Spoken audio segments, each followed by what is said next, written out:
قائد في الفريق.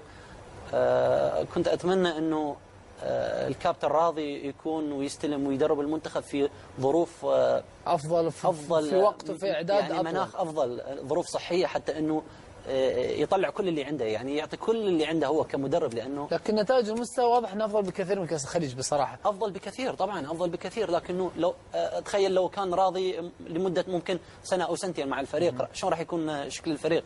حتى نوعية اللاعبين خلوه عندنا في نادي قطر يا كابتن، أمورها زينة مع نادي قطر. والله حلو إنه يكون كعراقي إنه يكون متواجد في قطر، لكنه هذا منتخب بلد يعني. أنا أتمنى إنه هذه الإمكانيات اللي موجودة. هو يحسب لي يمكن اتفق أن لبى النداء في وقت ضيق. مشكور جدا، ما ملام. حلو إنه الجماهير العراقية بدأت تهتف باسم راضي إنه لا تدير بال في المباراة. أتمنى إنه يكون تخطيط للمستقبل، حتى إنه المنتخب العراقي هو صدقني هو فرحة الشعب العراقي الوحيدة. صحيح. هو المنتخب العراقي هو اللي وحد الشعب العراقي بكل أطيافه. احنا شفنا الجالية العراقية اللي موجودة دائما ما تمتعنا في المباريات، تكون دائما موجودة في كل البلدان، حتى في الصين، حتى في أبعد دول العالم دائما يكونوا موجودين. أكبر دعم تحصلونه أعتقد في الأردن وفي الإمارات. في الأردن، في الإمارات، حتى في قطر يعني في أكو موجودة جالية عراقية، بس مو مثل الأردن. حتى كانت في سوريا، في استراليا كثير. لكن أتمنى إنه يكون تخطيط للمستقبل.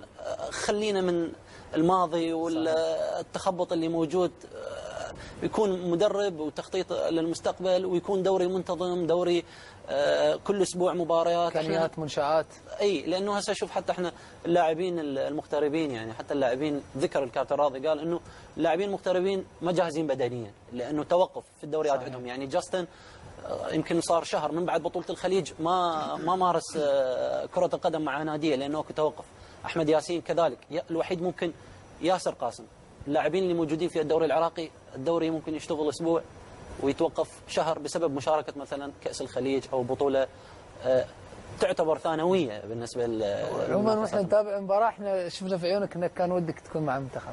والله أتمنى، أنا قلت يعني أتمنى أنه أكون موجود مع المنتخب، لكنه كنت أتمنى مو بس أنه أكون لاعب، يعني حتى لو أتمنى كنت أكون داعم للفريق، أجلس على دكة الاحتياط أو أجلس فوق، يعني أنه بس أنه أكون داعم للمنتخب العراقي، وحتى أنه يظهر بشكل جميل. لكنه نقول الحمد لله والشكر على كل شيء. أهم شيء أنه يركزون المباراة القادمة، لأنه أأكد فرحة الشعب العراقي من خلال المنتخب العراقي. جميل.